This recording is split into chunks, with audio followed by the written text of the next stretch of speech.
good afternoon, everyone. Good morning, depending on where you're at.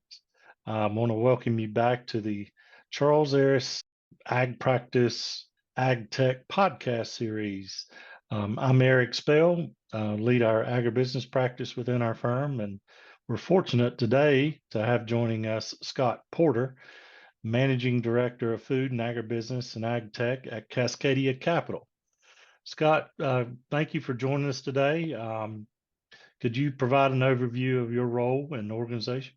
Yeah, thank you, Eric, and thanks for having me on here. I appreciate being on. So just a quick background on my firm and myself. So Cascadia Capital, we're an investment bank, one of the larger independent investment banks in North America, covering a variety of subsectors and sectors within the U.S. economy. I specifically focus all of my time on agribusiness and ag tech. And what we do primarily is partner with owners and entrepreneurs and privately held companies to do three things. We help companies raise capital, both debt and equity capital. So that's one. Two is we help companies through M&A events, mergers and acquisitions. So we help companies sell themselves, either a portion of their business or all of their business. On the flip side, we partner with companies to help them make acquisitions. So M&A advisory is number two. And number three, the third thing that we do is I'd put in the everything else bucket. We will make, on behalf of family office investors, direct investments into companies, and we help quite a bit in terms of companies helping think through their strategic options and general financial advisory. So those are the three things, and I specifically lead our firm's efforts and focus within agribusiness and ag tech. Awesome. Scott, as technology continues to evolve, what notable advancements has your firm noted or noticed within the agricultural industry? Yeah, thanks, Eric. So there are two advancements in particular that I'll highlight. There are many advancements that we've seen recently in the ag tech industry, but two that I'll highlight today. One is crop genetic technologies, using things like CRISPR and other gene editing techniques.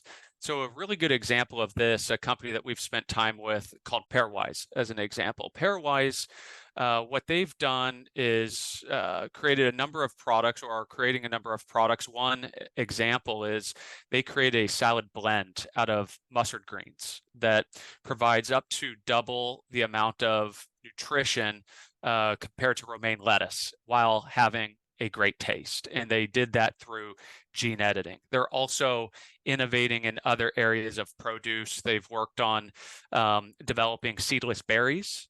So seedless raspberries, seedless blackberries, and also pitless cherries.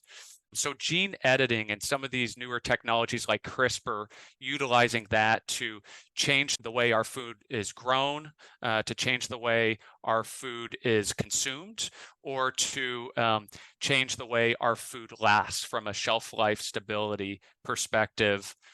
Gene editing, I think, is a really big opportunity within the category, and one that we've seen a lot of advancement recently for, but one that we're very excited about on a go-forward basis as well.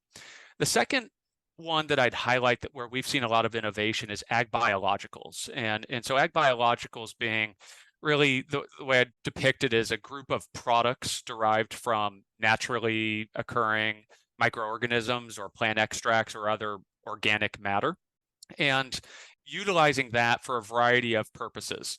Ag biologicals can improve the soil and environmental health out on the farm.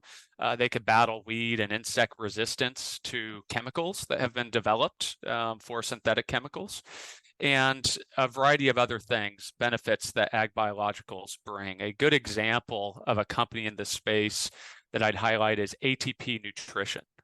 ATP Nutrition is a Canadian-based company that's developed a portfolio of biostimulant products and nutritional products. They're growing very rapidly because their customers, the farmer, are wanting to adopt more biostimulant, more biological practices on their farm for the reasons that I mentioned earlier. And that's just one of a number of companies that are doing some really innovative things out on the farm in the world of ag biologicals. Yeah, I've had the pleasure to witness a presentation by the Pairwise folks. It was really sure. cool things what they're doing. Yeah. Our team specifically in the last 90 days have conducted a couple of biostimulant or biorational rolls for a couple of crop companies. So appreciate that insight. Next question would be, what technological advancements are needed to help ensure adequate global demand for food, Scott? Yeah, there's one area I'll highlight that we have a thesis on here in our firm at Cascadia around where we want and need to see more technological advancement to help ensure adequate global food demand. And that is robotics, automation, and artificial intelligence, particularly out in the field. So a really good example of this would be automated harvesting. When we are out on the farm talking with farmers, the number 1, 2, and 3 issues or challenges that we hear from farmers that they are having in their business is labor, labor, and labor, first and foremost. Number 1, 2, and 3 challenges consistently when we're talking with the farmer. And while in the ag tech sector broadly, I think there are some really neat technologies that have been developed, farm management software, vertical farming, supply chain software, other crop input technologies. They are all great, but many of them don't fully go to solve or address the number 1, 2, and 3 challenges we see farmers having, which again is labor, labor, labor. And so we'd like to see more innovation in that sector and more advancements in that sector as we go forward. There are a number of really neat companies in the category doing this now. Carbon Robotics or Stout in precision weeding, Smart Apply or Blue River are 2 great companies in precision spraying technologies. You have companies like Gus, Tortuga AgTech, Monarch Tractor in automated robotics. These are the types of companies that we think will be integral going forward to help address and alleviate this challenge that farmers are having of not enough labor and the rising costs of labor as we go forward. The challenge we've seen, so why haven't we seen, since this is so important to the farmer, why haven't we seen more investment in this sector relative to other sectors? In my opinion, it's a couple fold. One is it can take a long time to develop technology in this sector. We're not talking a matter of years, but 5 years, 10 years plus to really develop good technologies in this sector, especially on the automated harvesting side of the house. And also hardware can be quite expensive, quite capital intensive and CapEx intensive. I think many venture capitalists or VC investors have been hesitant to fund more investments in this sector for those 2 reasons in particular. And so one of the things as a firm we're doing is we're spending a lot of time with family offices around the world, with larger institutional investors such as pension funds, endowment funds, asset managers, to educate them on this opportunity. These types of investors tend to have longer life cycles or time horizons in the way that they fund investments, and a time horizon that I think is more conducive to going all in this sector that can take a little bit longer than other VC type of sectors that get funded. So that's one area that we think needs to see more innovation, more capital going into it. And that's where we're spending our time in terms of trying to identify new investors that are long-term focused to bring capital to spur on that innovation. Great. Let's talk about talent a minute now. With Yeah. the rapid pace of technological change, what are some talent gaps that are being exposed? Yeah, good question, Eric. I see 2 major gaps being exposed, and they are the inverse of each other. So the first one is what I would characterize as technical expertise on the farm to really understand, implement, and drive technological change on the farm. We're seeing that happen at some of the larger farms that have the infrastructure to hire people to focus on technology and technological innovation. We're also seeing it more widely adopted among the younger gen or the next gen, but there are many farms out there that aren't of the scale to have that role or do not have that next generation at the helm making these types of decisions. And so in those cases, there's what we found to be kind of a gap in talent that is really good at implementing technology on the farm, and not just implementing it, but realizing the benefits of it. And so we've seen more companies being developed that help address and alleviate this. So one example that I would give is a company called Advanced Agrilytics. Advanced Agrilytics, what they do is they bring together industry veterans in precision agronomy, in geospatial data management, in product research, and in ag tech broadly. And they bring these industry experts together to partner with and advise farmers to interpret and utilize field data to influence yields out in the field. So put simply, they're bringing experts to leverage a variety of best practices in farming and technology to get the most out of the farm and out of the land. And I expect to see more broad and wide adoption of services like this and more companies helping to address that labor gap in that way. The second is what I'd characterize as the inverse of it. It's not enough farming knowledge at the technology level, at the technology company or the service provider. What we hear from farmers time and time again is this is really neat tech, but we can tell it's been developed by someone who wasn't a farmer, someone who doesn't understand our business and the way technology needs to be addressed or adopted out in the field. Put differently, they've said this may work well in an indoor environment or when you're in an R&D environment, but out on the field with a variety of different factors that emerge, it doesn't work that well. And we feel like this company, Company X, doesn't understand our business. And so being able to find an individual with farming and agriculture expertise that can join and partner with the technology expertise at these tech companies, I think will be really integral and helpful to companies creating technology that can be more widely adopted by the farmer. Couldn't agree with you more there. Let's talk about valuations. What are you seeing in terms of valuations in the sector right now, Scott? Yeah, so valuations across all sectors, put ag tech aside for a moment, across all sectors are coming down, especially in technology broadly. And it's due to a variety of factors, a variety of macro factors, interest rates being one of the very obvious ones. But within ag tech specifically, I think we've seen valuations come down as much as the rest of the market, if not more than most of the rest of the market. And I think a big reason is many companies have failed to meet anything close to the forecast that they put forth to investors when they were out raising money. And that lack of hitting forecasts and meeting milestones when you come to the next time to raise money has really put softness and headwinds on valuations within the sector. Put differently, the ag tech sales cycle is very real.